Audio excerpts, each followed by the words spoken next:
सांग. आत्म्याबद्दल तुम्ही सांगितलं. हा. हं. आत्म्याबद्दल आपल्याला आपली साधना जशी आहे ना हो. तसं आपल्याबद्दल हं, आपल्याला आत्म्याची आपल्याला प्रचिती येते. हं. हो. तर ते साधना सारखी सतत चालली आहे ना, त्या हम्म. सगळ्या गोष्टी होतात पहा. बरोबर आहे. म्हणजे सातत्य पाहिजे, प्रत्येक गोष्टीला सातत्य पाहिजे. हं. तर आणि ते मुख्य आपल्याला म्हणजे काय, आत्मसात आपल्या होतं. धारणेमध्ये कोणत्याही प्रकारचा भोग प्राप्त करण्याची भूमिका हं. असू नये. हां, ते तर तरी आपल्या अजिबात आपल्या करू धा नये. आपल्या धारणेमध्ये प्रत्येक हं. व्यक्तीमध्ये आणि प्रत्येक वस्तूमध्ये तो एक परमात्मा आहे अशा भूमिकेतून बस, आपण बस.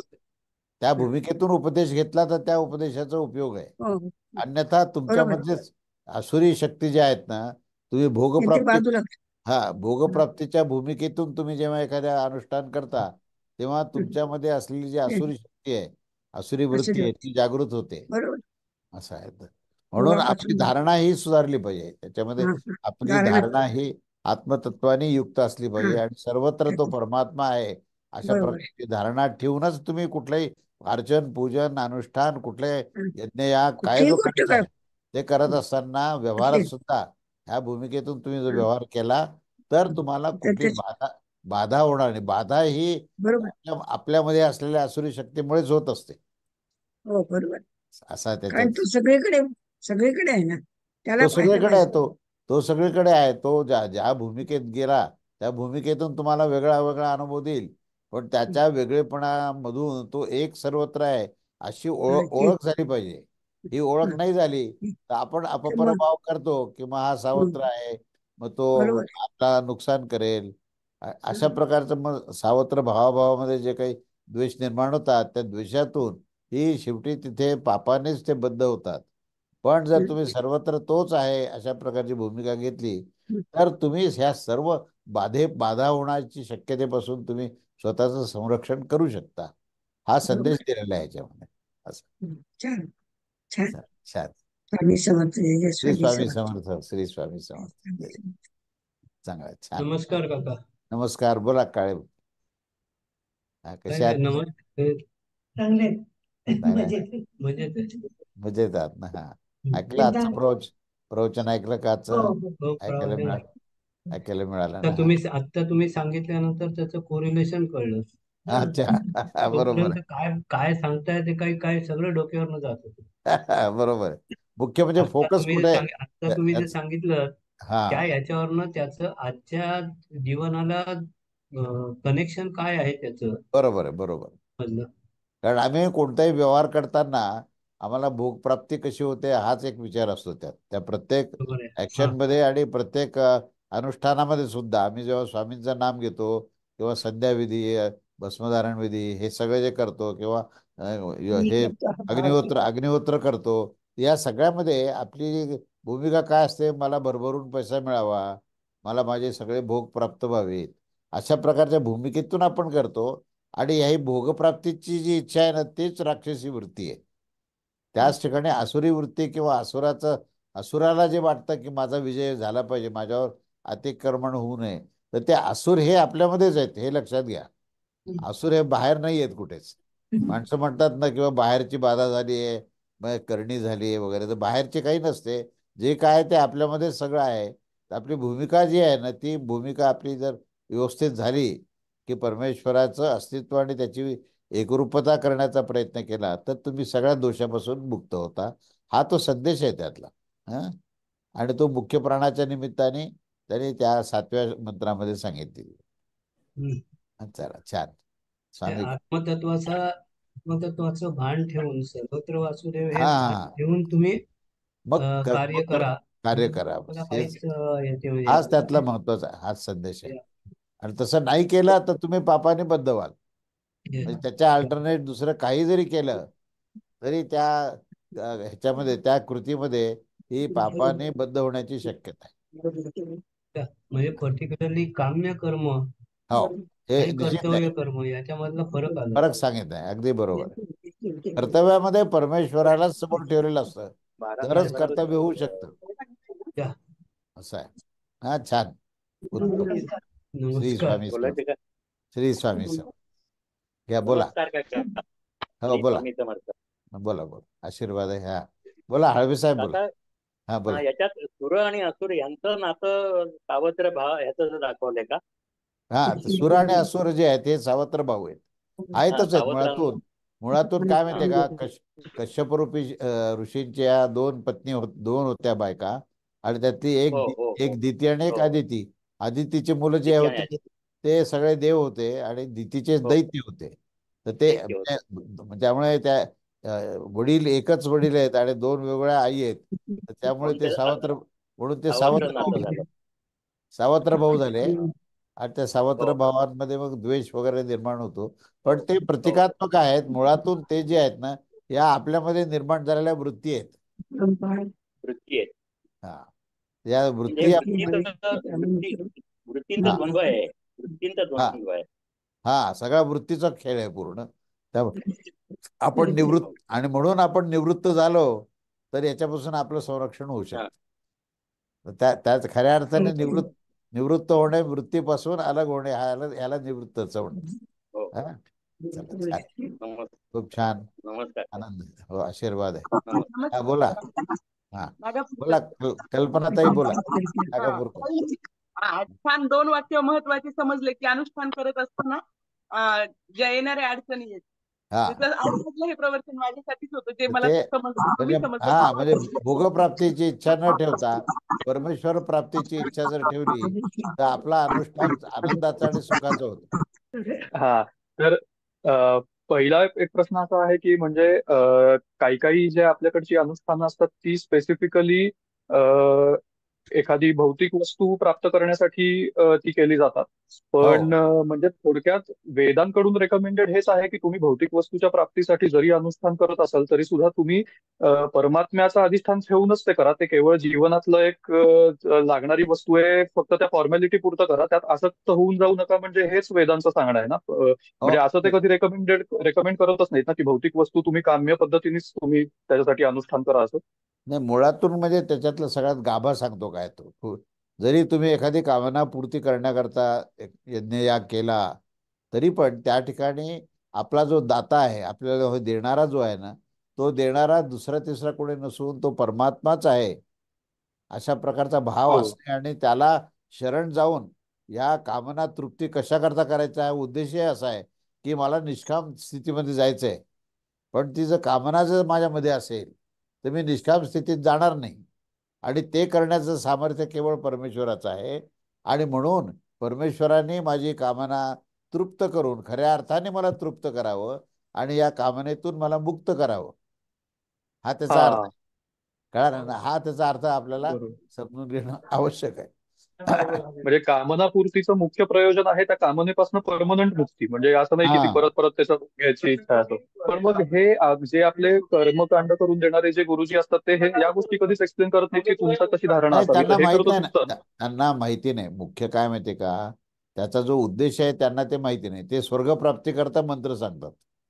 हा. तर आणि तिथं स्वर्गप्राप्ती पुन्हा पुण्यक्षय करून आपण पुन्हा, म्हणजे परत हा येणार. म्हणजे तो येणं जाण्याचाच येरझाराचाच भाग आहे तो. हा. म्हणजे किती जरी पुण्य मिळवलं तरी ते पुण्य जे आहे त्याचा क्षय हा होणारच. आणि क्षय झालं की पुन्हा पृथ्वीवर यावंच लागेल तुम्हाला. म्हणजे बरोबर. म्हणजे येणं जाणंच झालं की नाही. म्हणजे बरोबर. म्हणजे इथे कुठेही परमेश्वराचं तुम्हाला स्मरणही नाहीये. ते स्मरण असणं आवश्यक आहे. तुमच्या धारणेत बरोबर. परमात्मा म्हणून चारी पुरुषामध्ये पुरुषार्थ, जे चार पुरुषार्थ सांगितल्यात, धर्म अर्थ काम मोक्ष का सांगितलं, तर तिथे सुद्धा काम हा शब्द वापरलाय. हा.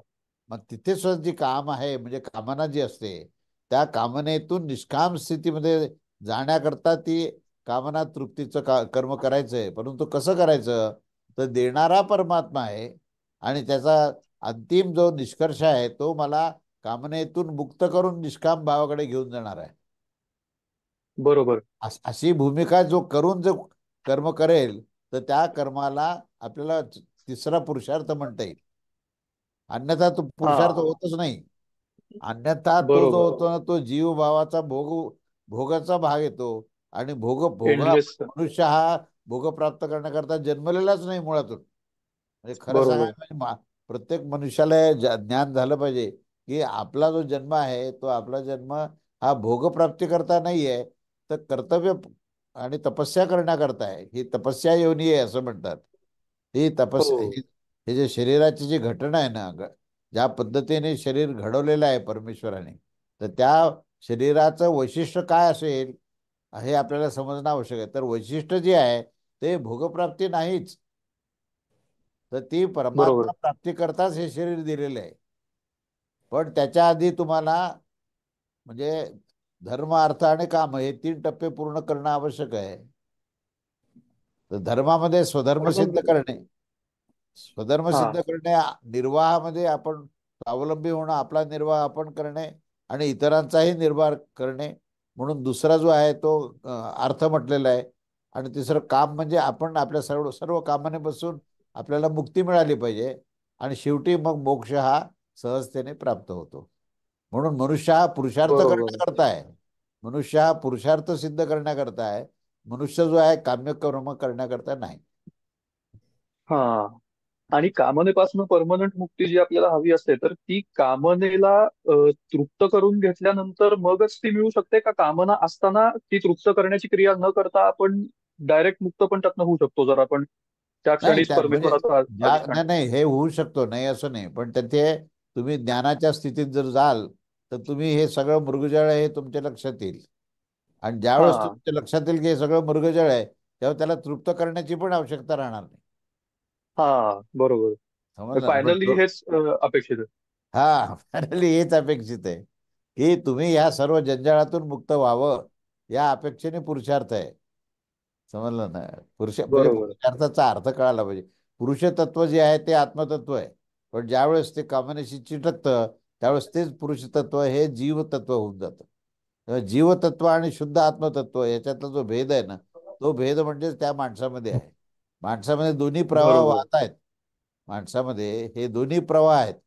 एका बाजूला भोगवृत्ती हाही प्रवाह त्याच्यामध्ये आहे आणि दुसऱ्या बाजूला तो अखंडपणे त्या मुक्तीच्या पथापाशी जायला पाहिजे. मुक्तीपथावर तो पुढे जात राहायला पाहिजे.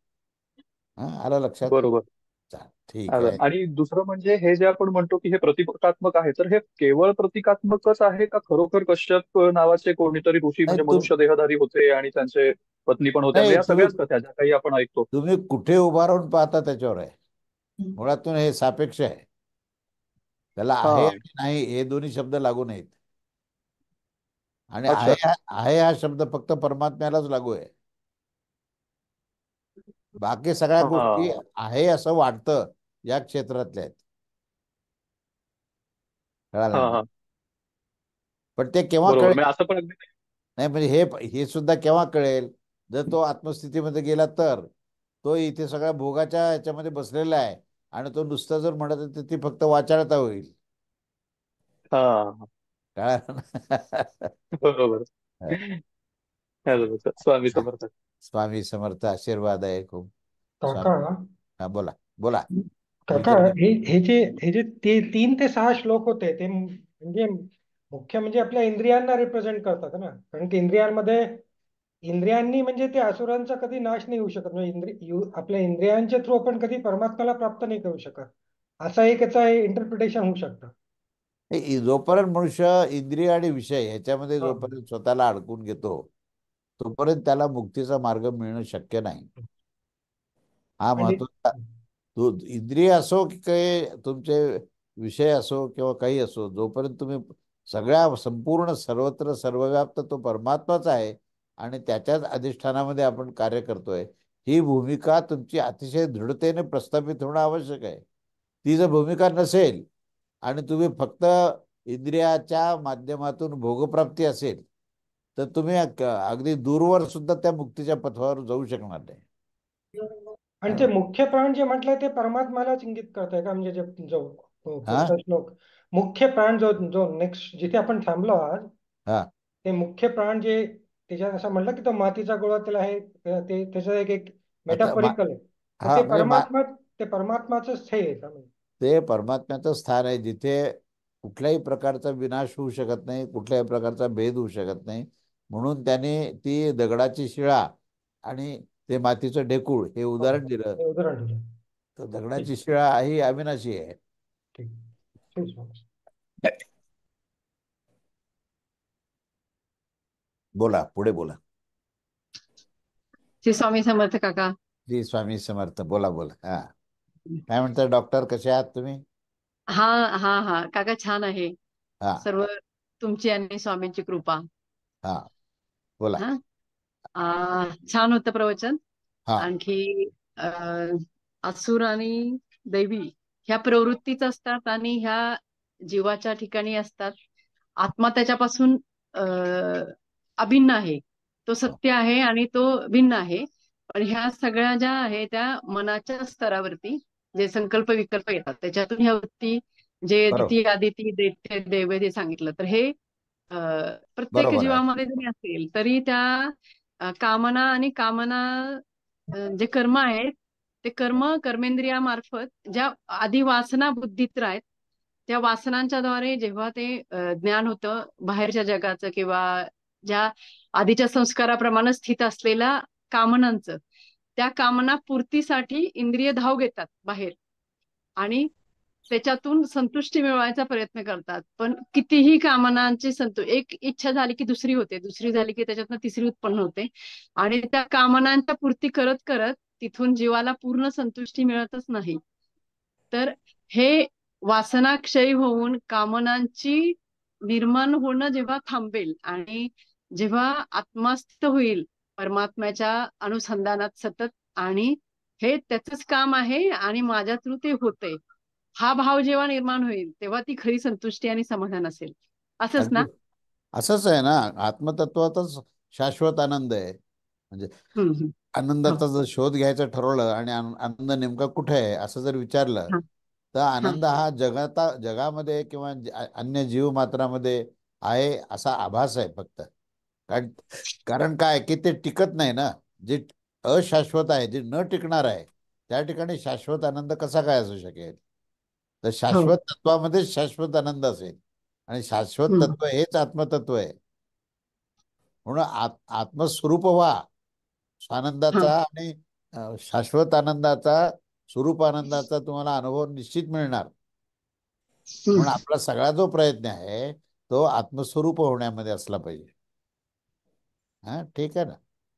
हो. छान छान, तुमचं आकलन छान आहे, उत्तम. स्वामी कृपा अखंड आहे. स्वामी स्वामी कृपा, स्वामी समर्थ. स्वामी साष्टांग दंडवत. हो हो, अगदी. बोला, अजून कोणी बोला. बोला. काका, याच्यामध्ये हा म्हणजे अ, एक विचार मनामध्ये आला की देव आणि म्हणजे दैत्य, असुर असुर हे सगळे आपल्याच मनामध्ये आपल्यामधलेच आहे.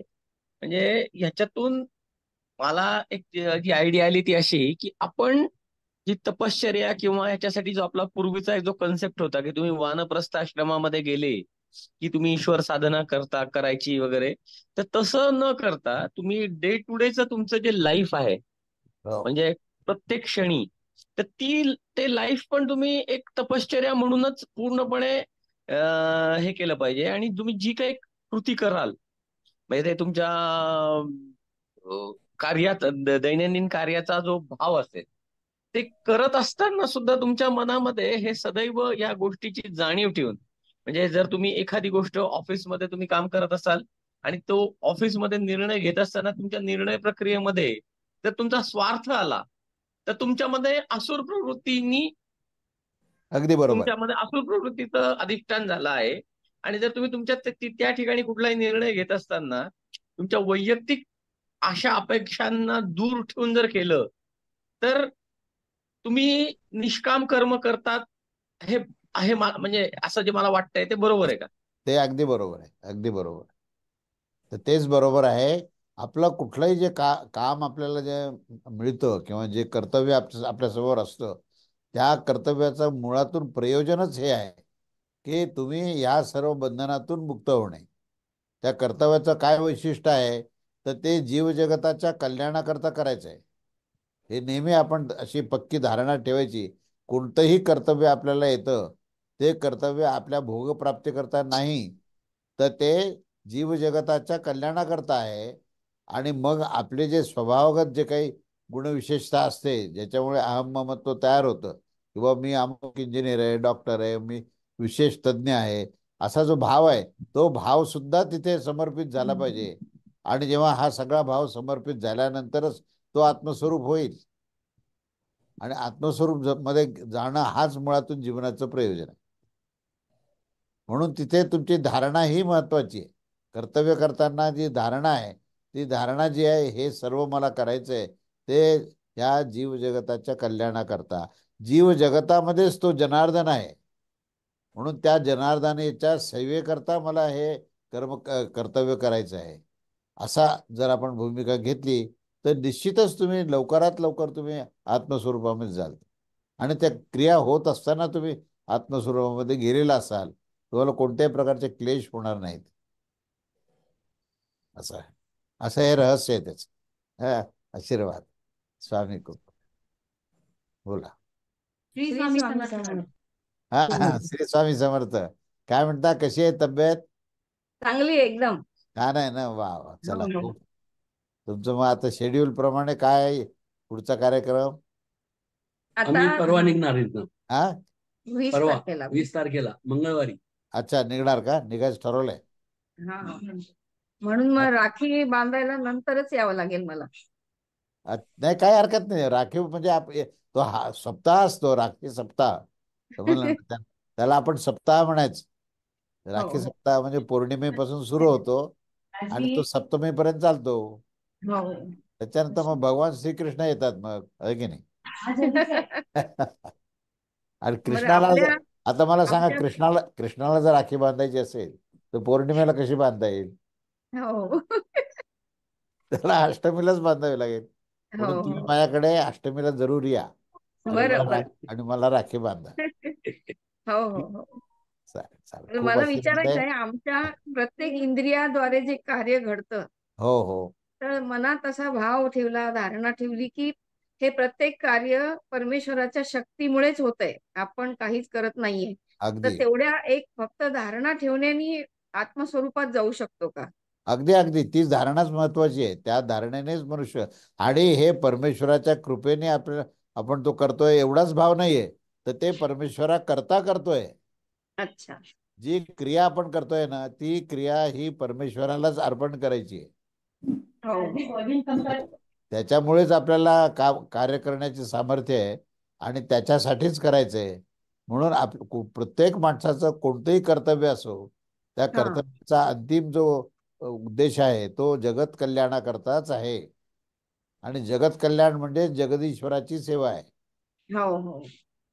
बस ही भूमिका घेतल्यानंतर सगळे आपोआपच सगळे बंधनं दूर होऊन जातात. काही कुठल्याच प्रकारचं आपल्याला बंधन राहत नाही.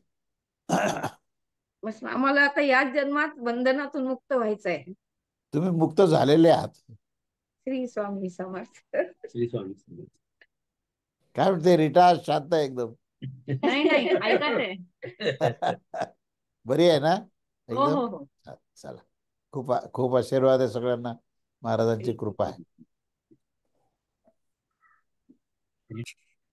श्री स्वामी समर्थ काका. श्री स्वामी समर्थ. बोला. काय नाही, फक्त नमस्कार करायचा. हो हो, ऐकलं प्रवचन ऐकलं.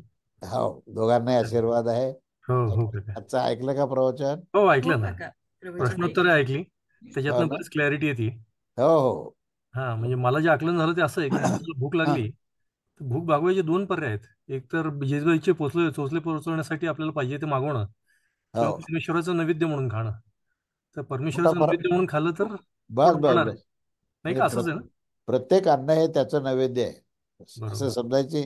त्या भूमिकेतून जर जेव्हा आपण अन्न घेतो तेव्हा त्या अन्नाचं पावित्र्य फार वेगळं आहे. ते अमृत समान होतं. असं आहे. तर ती भूमिकाच महत्वाची. महत्वाची. आज आपण जे बोललो ते भूमिकेवरच बोललो की बरोबर. भूमिका काय असावी. खूप छान काका. छान. चला, आनंद आहे. श्री स्वामी समर्थ. साष्टांग नमस्कार काका. हा श्रीराम. बोला. छान वाटलं काका, छान झालं प्रवचन. छान आहे, आनंद आहे एकदम. सुंदर. कृपा आहे. भरपूर गोष्टींचा बोध व्हायला लागलाय. आता त्यात थोडा कमी पडतोय. नाही, होतं सगळं आपोआप होत राहतं. एकदा ती दिशा मिळाली ना की सगळ्या गोष्टी मिळायला लागतात अगदी. हो काय. बस. छान. हो. श्री स्वामी. श्री स्वामी. बोला. श्री स्वामी समर्थ. आम्ही श्री स्वामी समर्थ. कुठे प्रवासाला निघाले काय? हो हो हो. बरं बरं. हा हा असे काका आज फोन करीन मी तुम्हाला. त्यांनी अकाउंट नंबर ऍड केलाय. बरं मला सेंड करतो झाला की मग. बरं बरं, चालेल चालेल. झालं की मला फोन करा.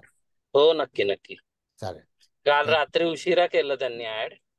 बरं बरं, हा तर आज होईल बहुतेक, आज किंवा उद्या सकाळी. तर काही झालं हरकत की लगेच फोन करतो. नाही. नाही, काही टेन्शन नाही, काही हरकत नाही. हां चालेल. हो हो जी. तू बरा आहेस ना? तू बरा आहेस ना? हो छान आहे की. आशीर्वाद. स्वामींची कृपा. स्वामी कृपा, खूप आशीर्वाद. बोला एमपाल, बोला. श्री स्वामी समर्थ काका. श्री स्वामी समर्थ. हा, तुम्हाला उद्या यायचं आहे हो, किती वाजता काका? संध्याकाळी 5ला या. हा हा ठीक आहे काका, ठीक आहे चालेल. ठीक आहे. खूप आशीर्वाद. रोज ऐकते मी, युट्यूब वर पण ऐकते आणि हे पण ऐकते आता. छान छान. Number okay. आहे तेवढं मी झालं त्याच लिंक पाठवते. चला छान, उत्तम. कृपा आता आहे. आहे थोडं थोडं आहे, समजतं आता. नाही, होईल होईल, हळूहळू समजायला लागेल. आशीर्वाद आपला राहू द्या बस. हो, आशीर्वाद. श्री स्वामी समर्थ. श्री स्वामी समर्थ. बोला भरत, बोला. श्री स्वामी समर्थ काका. श्री स्वामी समर्थ. कैसे हो आप? बस बढ़िया. बढ़िया. आपका इंद्रिय योगाला जो नेक्स्ट स्टेज था ना, जहाँ पर तर्क वितर्क का कार्यक्रम खत्म हो जाता है, जैसे ही तर्क वितर्क खत्म हो जाता है, बिल्कुल बिल्कुल, वो सरेंडर और वो बहुत पैरेलली चलता है। बस बस. और वो जैसे ही तर्क वितर्क खत्म हो गया ना, इंद्रिय भी अपना चुपचाप फिर वो सेटिस्फेक्शन नहीं, का वहां से लेवल चालू हो वो जाता है। शांत हो जाते, इंद्रिय शांत हो बहुत जाते. शांत है, बहुत शांत हो जाता है। और फिर क्योंकि हम नेचर है और ये बॉडी नेचर का पार्ट है, तो उसको अपना भोग लगने वाला है, क्योंकि अब नेचर के साइकिल में उसको खाना लगेगा, उसको सब लगेगा। बट क्योंकि अब तर्क वितर्क में नहीं है, तो जो मिला वो चल जाता है। ये सब परिक्रमा ने सिखाया मेरे को कि जो सही मिला बात. चल जाता है। अपना फोकस आप जिस पे कर रहे हो, आप उसको सामने वाले में देख रहे हो, या हर एक भोग प्रदान का चीज में, जैसे आप गाड़ी में बैठे हो तो वो भी भोग प्रदान है, आप खाना भी खा रहे हो तो वो भी भोग प्रदान है, और वो भी उसी का पार्ट है जिसके आप पार्ट हो। तो वो बहुत समतलता आ जाता है और बहुत क्लियरेंस आ जाता है। एंड वो जब क्लियरेंस आता है ना, अगेन लूप में वही है, तर्क वितर्क खत्म हो जाता है। तो वो स्थिति धीरे धीरे धीरे धीरे इतना, अच्छा है, बहुत अच्छी बात है. हाँ, बहुत अच्छे स्तर पे आ जाता है। तो फिर डर तो जैसे आपने बोला ना, डर बिल्कुल निकल जाता है। डर किस चीज बात का? क्योंकि सब कुछ तो आप ही हो और आप में सब कुछ है, तो फिर डर कोई बात का बसता नहीं उसके अंदर। तो मुझे नहीं पता, लेकिन वो स्थिति बहुत अलग है, और बहुत आनंदमय है। पता नहीं आत्मस्वरूप बोलते हैं उसको, क्या बोलते हैं, भगवान को मालूम। बट विलक्षण है वो तो। हाँ, सही बात, सही बात. वो जो मन का स्थिति है ना, पता नहीं मन का स्थिति है या फिर वो मेरा बुद्धि का एक नहीं, अलग से आईना है। इसमें देखो ऐसा है, आप जो कह रहे हैं बिल्कुल सही, सत्य कह रहे हैं. तो उसमें जो प्रकृति है और प्रकृति की जो क्रिया होती है, वो क्रिया केवल प्रकृति में ही होनी चाहिए. वो क्रिया हम में नहीं होनी चाहिए. हाँ, ये बड़ी मूलभूत सिद्धांत. प्रकृति प्रकृति में कार्य करें, प्रकृति के गुण गुण में कार्य करते हैं. इसलिए गुण गुण में कार्य करना, ये यही गण गणात बोते जो बोलते हैं, तो उसका सही है। मूल अर्थ जो है, गुण गुण में ही बरतते. बरतते बोले तो क्रिया करते हैं. समझे ना? वैसे आत्म तत्व जो है, आत्म तत्व केवल परमात्मा के साथ ही वो अनुसंधान रख सकता है, वो प्रकृति के साथ नहीं रख सकता. नहीं। और ये कब संभव है? ये तभी संभव है जब गुण गुण में क्रीड़ा करेंगे, तब तुम पूरा उससे अलिप्त अलिप्त हो जाएंगे. और जब अलिप्त हो जाएंगे तभी परमात्मा के साथ में अनुसंधान होगा. यही अनुभव है. सही है, सही हाँ, चलो है। ठीक है आशीर्वाद. काका, श्री ठीक स्वामी आहे. समर्थ. श्री स्वामी समर्थ. बोला, आता कोणी राहिला असेल तर बोला, वेळ संपत आलेली आहे. मम्मा साष्टांग नमस्कार काका. हा, आशीर्वाद आहे. बोला बोला, कसे आहात तुम्ही? कुठे आहात? मी आम्ही मस्त. तुम्ही कसे आहात काका? आम्ही छान आहे. तुम्हाला कसा दिसतो? एकदम छान आहे. खूप छान, खूप छान दिसताय. स्वामीच आहात तुम्ही, मग काय तर. महाराजांची कृपा आहे सगळी. हा, खूप छान. बाकी श्रीधर कसा आहे? बरेत बरे आहेत ना श्रीधर? हो बरे. हो, सगळे बरेत, सगळे बरे. त्यांना सांगा मला यायचंय एकदा भेटायला. हा, या या या. हा. मला मी तेच सांगणार होतो, एकदा जरूर या. चालेल. हो हो. कधी उद्या येऊ काका? चालेल ना, उद्या उद्या बिझी आहात? काही हरकत नाही आहे. मी उद्या ऑफिसमध्येच आहे. उद्या तुम्ही 11, 11:30, 12 पर्यंत आला तर केव्हाही चालेल. चालेल, येते उद्या 11, 11:30, 12 चालेल. आशीर्वाद आहे, स्वामी कृपा अखंड. स्वामी कृपा. नमस्कार काका, मंजिरी बोलते. नमस्कार. हा मंजिरी, बोल बोल. काय म्हणते, बरी आहे का? आता आपला विषय झाला ना की म्हणजे परमेश्वरासाठी सगळं आपण काम करतोय असा विचार करून सगळी कामं करावी, किंवा हो, ह्या कामाच्या साठी परमेश्वराने आपल्याला इथे पृथ्वीवर पाठवलंय. बरोबर आहे, बरोबर. तेव्हा परमेश्वरासाठी तर त्याने पाठवलं, तर त्याचं काम त्याच्यासाठी आपण त्याला खरंय. जसं हवं तसं करून द्यावं. बरोबर, ह्याच्यानेच म्हणजे आपल्याला आत्मतत्वामध्ये आपण जाऊ शकतो. अगदी बरोबर, अगदी बरोबर. आणि मला एक विचारायचं होतं की जे येळझारे आवाज आवाज गेला तुझा. आवाज म्यूट. सुख दुःख, पुन्हा एकदा बोल, कारण आवाज मध्ये गेला होता. बोल. सुख दुःख हे शरीराला असतं. तो आत्म्याला सुख दुःख काही नसतं, तो नेहमी आनंदीच असतो. बरोबर, अगदी खरं आहे. तर मग आपण जेव्हा एखाद्या व्यक्तीचा मृत्यू होतो, त्याचं पुण्य जास्ती झालं असेल तेव्हा तो स्वर्गात जाऊन पुण्य उपभोगतो असं बरोबर आहे. हे आहे. तर मग शरीर नसेल तेव्हा तो पुण्य किंवा पाप कसं उपभोगू शकतो? मनाने, बुद्धीने. अच्छा मन आणि बुद्धी तर बरोबर आहेच ना. आणि अच्छा अच्छा भोग घेणारा खरं म्हणजे शरीर भोग घेतच नसतं. शरीराच्या हा माध्यमातून मनच भोगत असत. हा आणि ते मन तर म्हणजे असतच तिथे. शरीराला पण सुख दुःख नसतं. सुख दुःख हे मनाला आहे. मनालाच आहे सगळं, मनाचेच खेळ आहेत सगळे. हा कळालं ना? छान. ठीक आहे. आजचं आशीर्वाद आहे. प्रवचन थोडं कठीण म्हटलं, परत एकदा ऐकते थोडं. चालेल, बरं बरं, चालेल, काही हरकत नाही. काकू आशीर्वाद. बरे आहेत ना? सगळं बरं आहे, बरं आहे.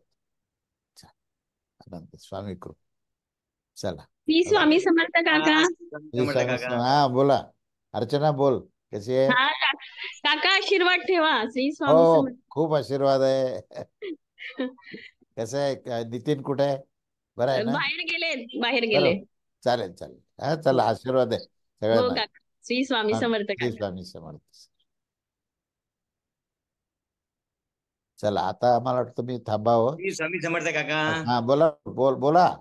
हा गणोरकर, काही खूप आशीर्वाद. कॉलेजमध्ये आहे, ते ऍडमिशन मुळे शनिवार रविवारी सुट्टी नाही आम्हाला. बरं बरं बरं, असं झालं का? कॉलेजमध्ये आहे. हो. अच्छा काका, ते बोल. गण गण गणात बोलते, म्हणजे तुम्ही जे म्हटलं गुणामध्ये क्रिया, थोडस सांगता थोडस ते. हे गजानन महाराजांनी मला सांगितलं. हो ना, हो ना. हा, तर म्हणजे मी म्हटलं, बा तुम्ही जे म्हणता गण गण गणात बोते, हे जे तुमचा मंत्र आहे, तर याचा अर्थ काय? तेव्हा त्याने भगवद्गीतेमधलं गुण गुणात बर्तते, याचा त्याने ते गण गण गणात बोते असं म्हटलंय. गुण गुणात बर्तते, असं जो आहे श्लोक आहे, तो भगवद्गीतेमध्ये आहे. बरं. आणि त्या श्लोकाचा अर्थ असा आहे की गुण हे गुणामध्येच क्रीडा करतात. सत्वगुण, रजोगुण, तमोगुण हे आपसात क्रीडा करतात. ती क्रीडा आमच्या आत्मतत्वात होत नाही, पण ते आम्हाला कळत नाही. आम्ही काय म्हणतो की मला धन मिळालं, मला लौकिकता मिळाली, आणि म्हणून मी आनंदी झालो, असं जे आपण म्हणतो ना, तर तिथे ह्या प्रिन्सिपलच्या विरुद्ध वागतो आपण.